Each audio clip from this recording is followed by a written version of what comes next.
Oh yeah. So it's a big pump. Yeah. You can see the water dropping on the container like Oh yeah. pretty quick. And you can run it forever because it's a 12-volt. Welcome to another episode of The Epic Family Road Trip.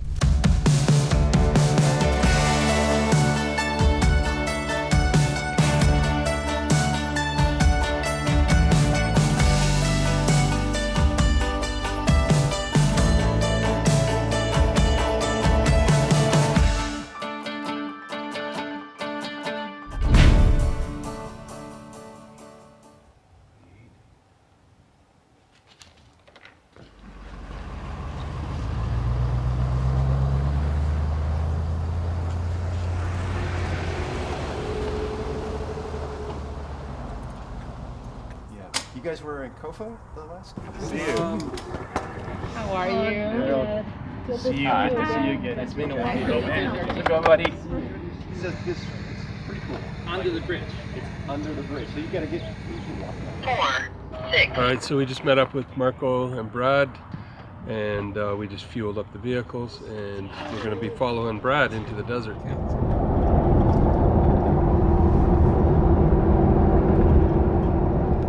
Up to this little kiosk up here, and we'll air down up there. All right, we're going to pull up, and there's a little spot off the side of the trail, and we're going to air down our tires.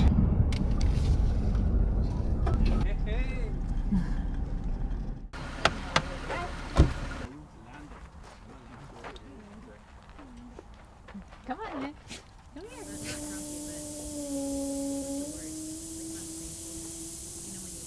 We're still figuring out with the truck what's best for tire pressure. I think we're going to drop them down to 60 pounds. They run at 80 on the road, so unlike the Jeep would go way lower than that. We'll go down to 18. But let's try 60 in the sand and see what we got.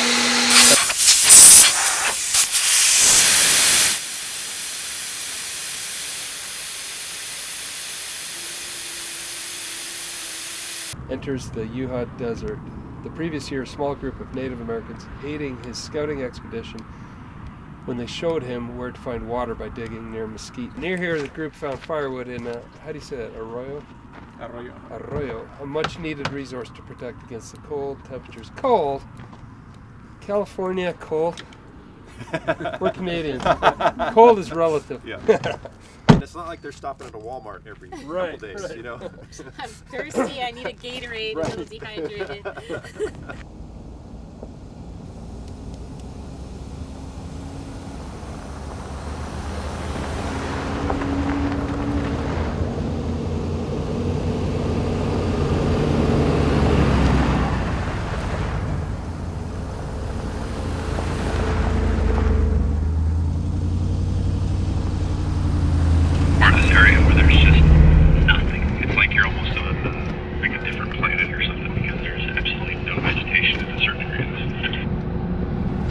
Is it a lower elevation? I don't know that it's significantly lower. It's probably, you know, a few feet lower, but it's just so different. It's weird that it's right here, this close, and there's just no life in it. He was saying we're dropping down into an area that is just sand. Where we are right now, there's different sage, well, not sage, but some kind of vegetation. I'm not sure exactly what it is. I don't see any cacti, but yeah, let's see what's over this hill.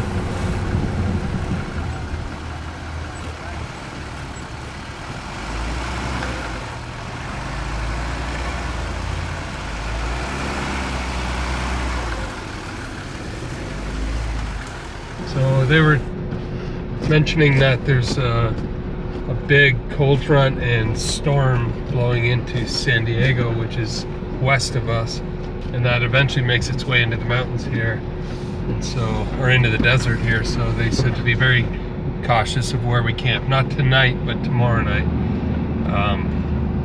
to stay out of washes and things like that, because they get flash flooding, and I'm getting stuck in the sand here. I gotta pop it in 4-wheel drive.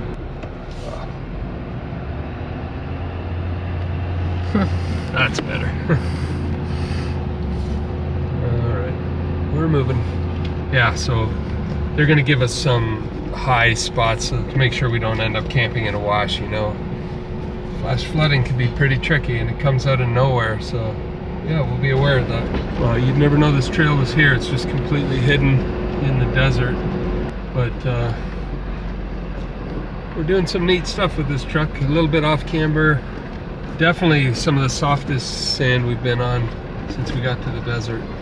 So we've aired down to about 60, but we might have to go a bit lower. We'll see how it goes. So far, so good.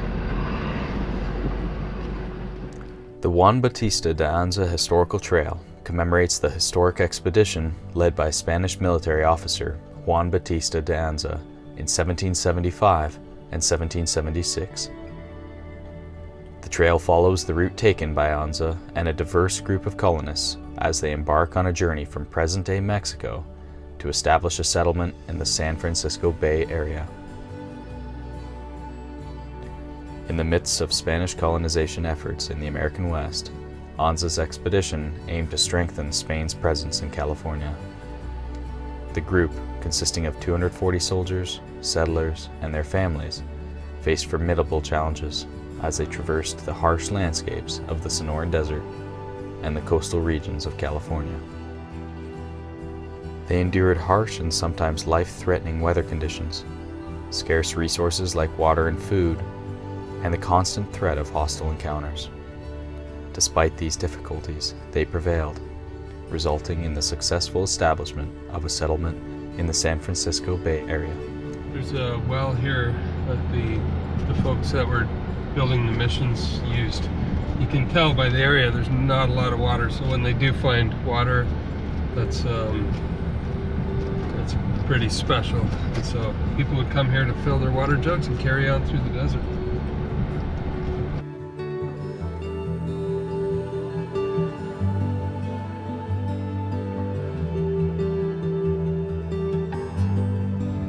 Lynn's been running, having a ton of fun, following in between us and Brad.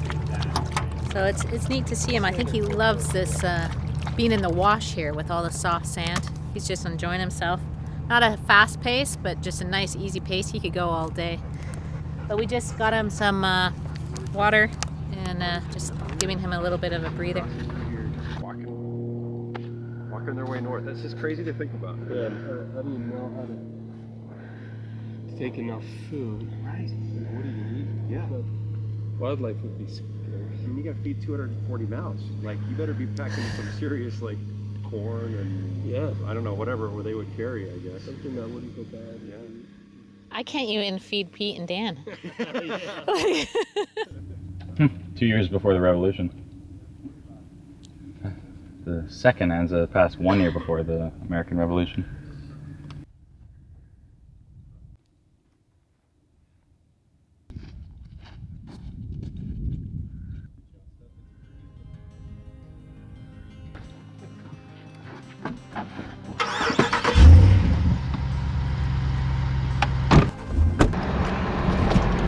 Yeah, it's a moonscape.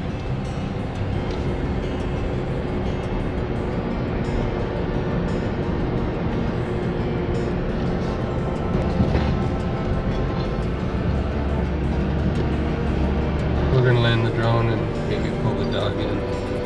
Okay, copy that.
this whole section we've been on is just like Brad was saying, it's like a moonscape out here.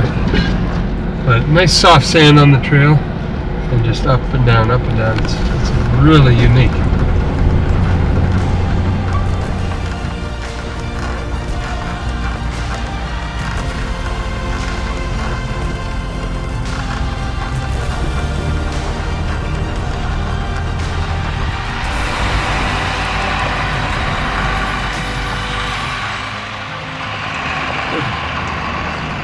So this is a section where, whoa, oh yeah, apparently there's fossilized oyster shells, which is incredible. This used to be, I think we mentioned earlier, an ocean floor, and so there's some. We're gonna go take a look, see what we can find. Oh wow, like that's the whole shell. It's crazy. It's crazy. Beautiful. You can still see like where it would have maybe sat. It's very smooth. Do you think it had a pearl in there? Maybe. Might have. These are fossilized oyster shells. Interesting thing to find in the middle of the desert here. Yeah, probably a little more dense.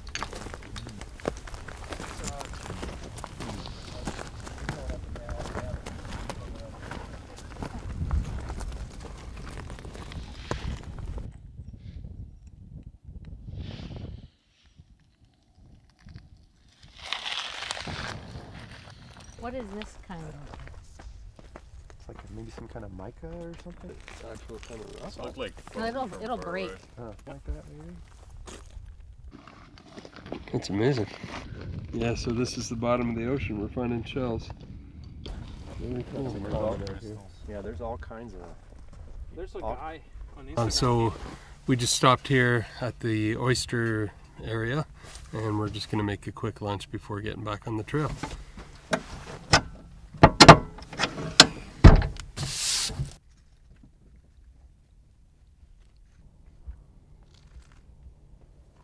To dam the wash, and so they could store water for their cattle. What's up, buddy? How are you? So that was fun. We had a little lunch, light lunch, and Paula and David came. So now we're all gonna hit the road again and continue down the trail.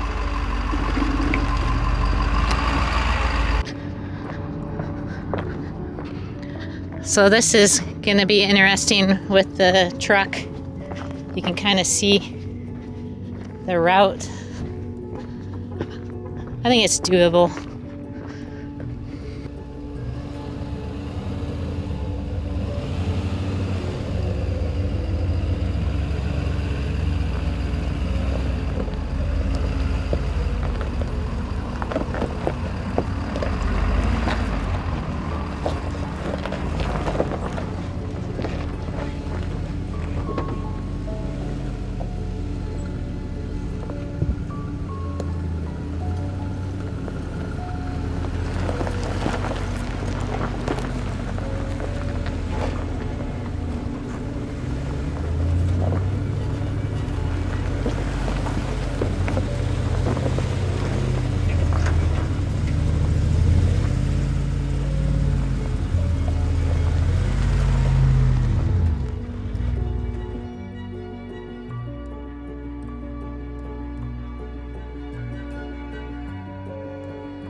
Handled it pretty well.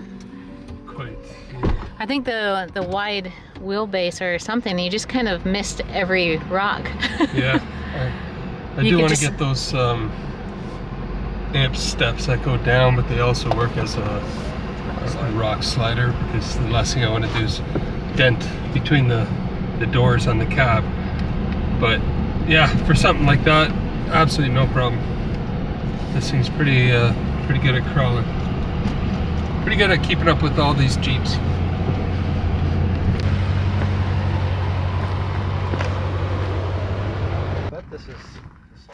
Yeah, so according to this, it looks like the Gulf of California, which is, I think, the Sea of Cortez, extended way up north into California. All right, we've jumped onto a paved road here, and we're heading up to the ANZA BORREGO desert. It's a slightly different desert in that there's a lot more vegetation there. I think it's a bit higher elevation, but yeah, come with us, you're gonna love it. It's beautiful up there. See if we can go around this. Yeah, this reminds me of Baja. Right? So the bridge is out, and there's a workaround. Peter, you know that last year it happened the same thing, but they fixed it like really quick. Oh, really? The same road? Yeah. Wow. This reminds me of our Baja trip. Yeah, so If you go there right now, you won't recognize it. It's really, really nice. yeah, we'll have to take that road across to, that went to what, San Felipe? Yes, the one that takes you to Punta Final. Yeah. Nice, yeah, hopefully we can get down there. So what we're talking about is 4 years ago, I think, Marco, Brad, and our family went down to Baja, and Marco was leading us, and we got onto this highway that, you know, we got an hour into the drive, and then all of a sudden the bridges we started noticing the bridges were out, just knocked down, and so we had to drive around them through the rivers beds and everything. It was crazy. It was I'll show you some footage of that. Check this out. Oh, What? there's a massive sinkhole. Look at that. Oh, it's just we're back on pavement again, but we can see now what has happened. They must have had massive storms. We're in higher elevation now, so the water ran down into that area and wiped out a whole section of highway. The bridges were out, the road was completely gone, there was no pavement. Oh, that looks neat. What is this place? It's just called the Sandbar. Very cool. We can pull over something. We'll see if we can find a spot just to pull over for a second so you guys can go check it out. Yeah, there's 2 ways through here, so I think I'm just gonna park here, guys. That way we can just go check it out for a minute. You guys okay with that? Sure, sounds good.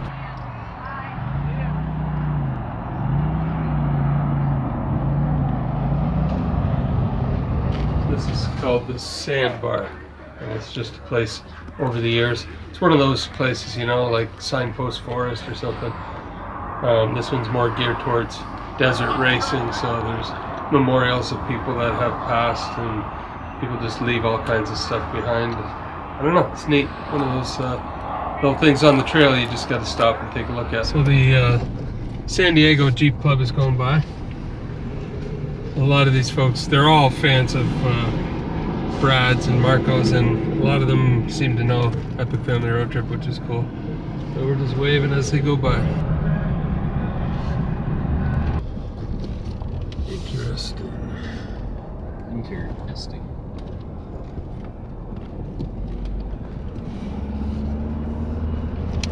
Huh.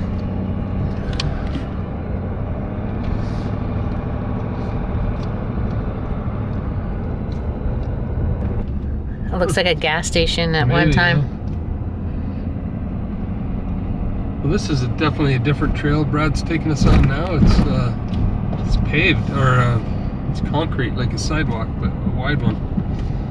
I'm not sure what it is. We'll ask him when we get there. Holding it here so you can see what it looks like underneath. You want to do it? Yeah, go for it. Just line it up straight.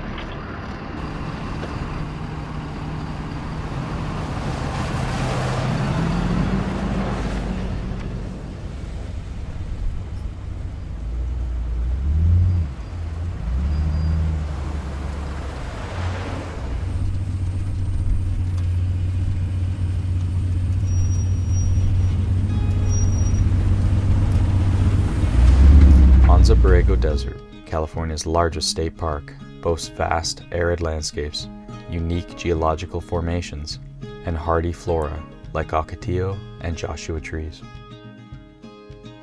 Hidden gems like slot canyons and petroglyphs tell its history. By day, the sun dominates. By night, the starry sky emerges, a rugged playground for nature enthusiasts. Well, we have the ties now. Like we had gray ones, remember Dan, in Alaska? That was so hard to find. You're gonna need 3 programs. So. But they look really nice. They're brand new. These are the newest Max Tracks I've seen in like 5 years. So we've had ours, which we've used, like great. Let you come up with it. In the front, maybe? It's more down in the back.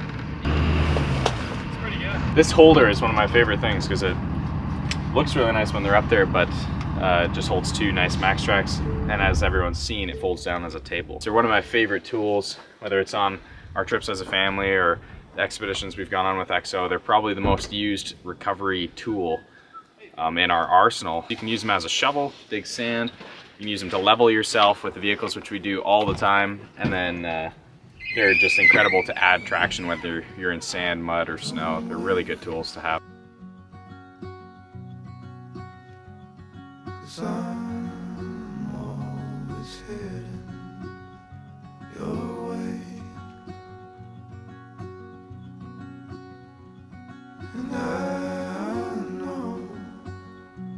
Exactly what I'm looking for. And as we go, I'll keep running till I can no more. You have an easy button. You'll always be the one. Arizona, you can let Marco eat your steaks. That's an 80 grit steak.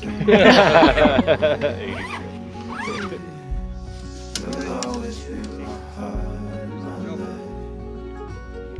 Every second, every day. Oh yeah, baby. Or get it close.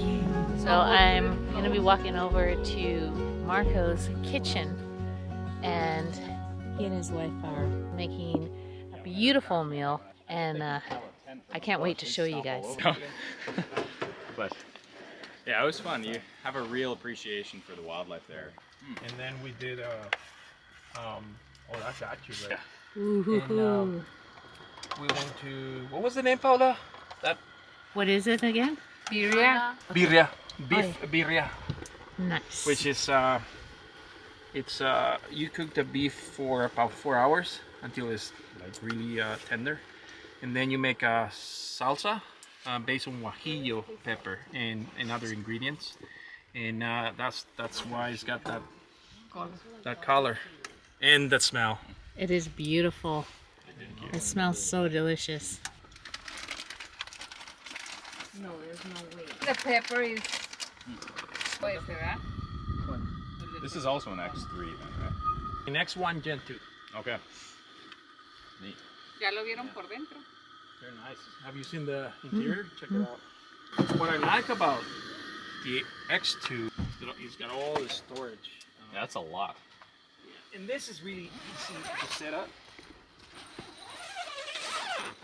And it's got a... Come in, guys.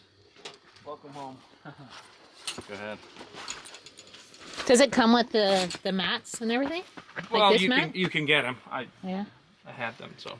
Oh wow. So you got a king size, well, oversized queen size, and it's got a diesel heater, and then you have this, and you can zip it, you know, Right. to keep bugs away.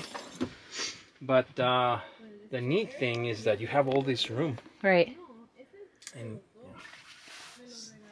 This is perfect. Like you can sit up. That's the nice part about that. Stand up, get down, get dressed. Someone could be, you know, brushing their teeth. you got the toilet in The here, toilet. and go outside, and then they also have an extra room. They call it a family room that goes here, so you can put a couple people on that side. So, Oh wow. So yeah. And all this opens up if you want Yeah. a nice breeze or it's hot out. That's really neat. I'm used to the X3, like that layout. Yeah, Which is also cool, but this one seems to have more storage in the trailer itself. Like That's the reason why I got the X2, because of the storage. For me, the storage is I got my Starlink antenna, Right. pizza oven. I got everything there. So Right. and this is pretty neat, and this is easy to set up. It's not that hard, and you still have the remote control, so it's fully automatic. Wow. All How you have nice to do is that? Just pull this, but that's it. Huh. That's super nice. Especially on colder mornings, you know, your Yeah. fingers don't work. Oh yeah. Yeah. Oh, that is awesome. I love the lighting too. And the windows here. those are windows here and there, and in the back it's got a long window, so you have access to whoever is cooking there. So if somebody's making coffee, just open the window. And That grab is your coffee nice. From there. Yeah. Coffee in bed, breakfast in bed. Right. This is perfect. If you guys are hungry, this is ready. Wow. I think that's why Pete's standing around. Food is ready. So is it like a chuck roast or what? Yes. Okay. But with Mexican ingredients, you got the guajillo and oregano. Give it some delicious flavors. And you cooked it for like 4 hours, and then it's set overnight. In my And then- fridge. So it's been marinating that whole time. Wow.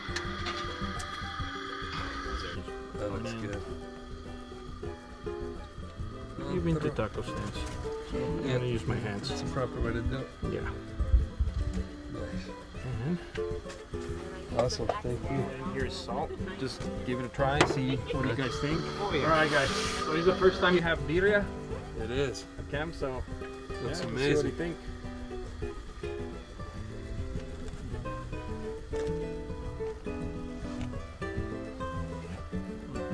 Good. Wow, that is really good. How do you like it, guys? Amazing. That's delicious. flavors.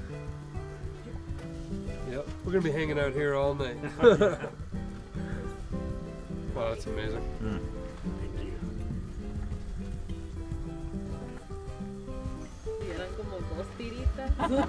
It's always such a treat to be in Marco's kitchen, and the fact that he and his wife made this is that much more meaningful. So can't wait to try it out.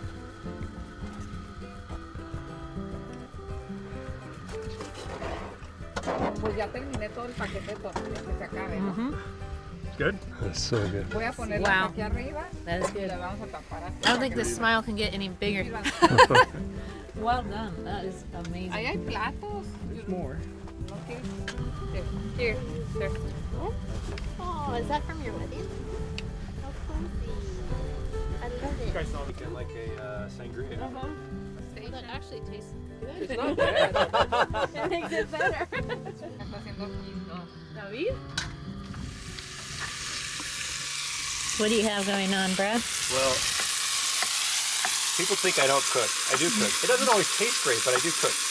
But Virginia was supposed to come on this trip, and she was not feeling well. So she was going to make chili, and she said, "Make chili." So I'll make a chili. And hopefully it doesn't suck. Well, it smells delicious. Thank you, thank you.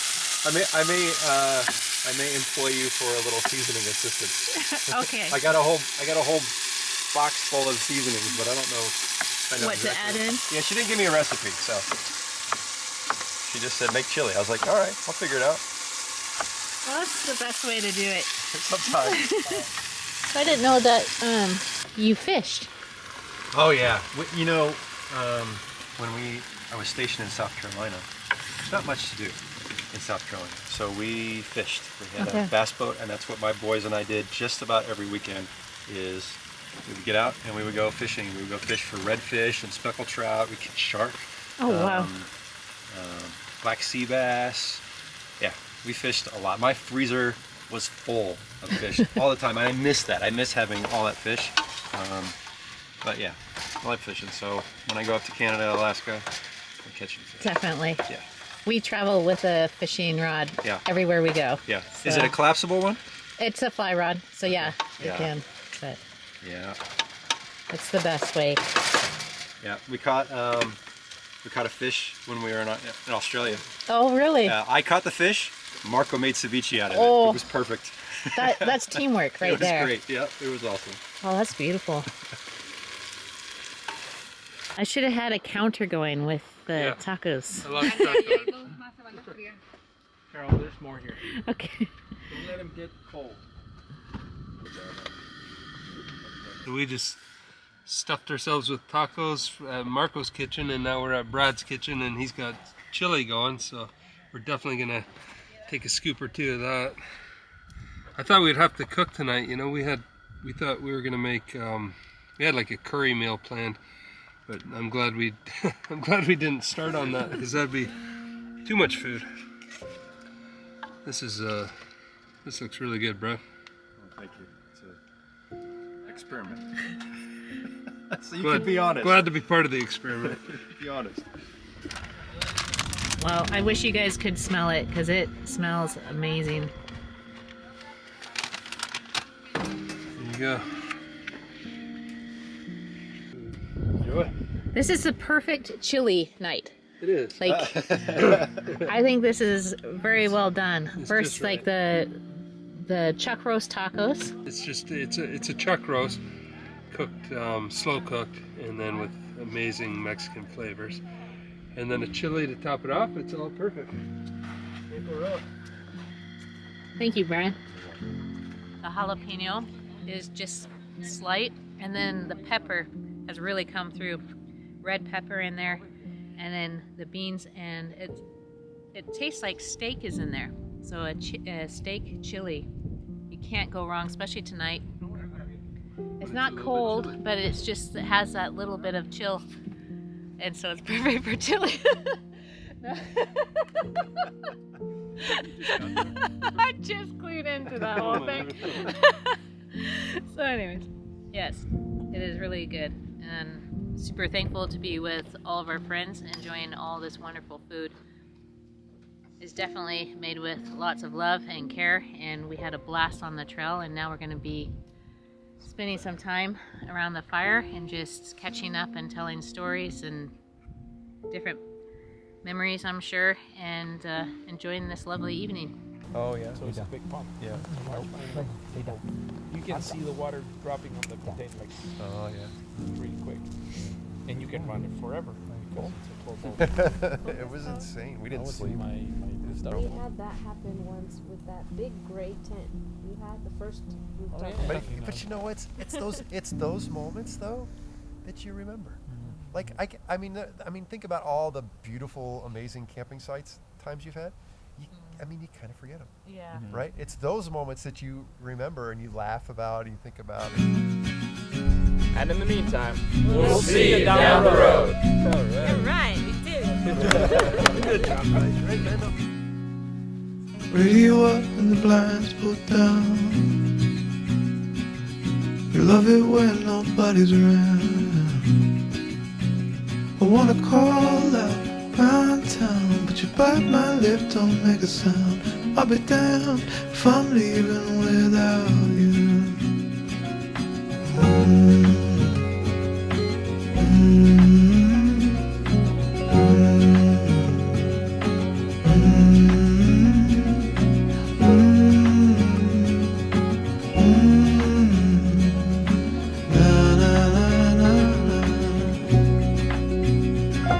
So give me a minute to catch my breath. Take what's yours, I'll take what's left. I'm used to coming up second best. Always fail to pass the test. I'll be damned if I'm leaving without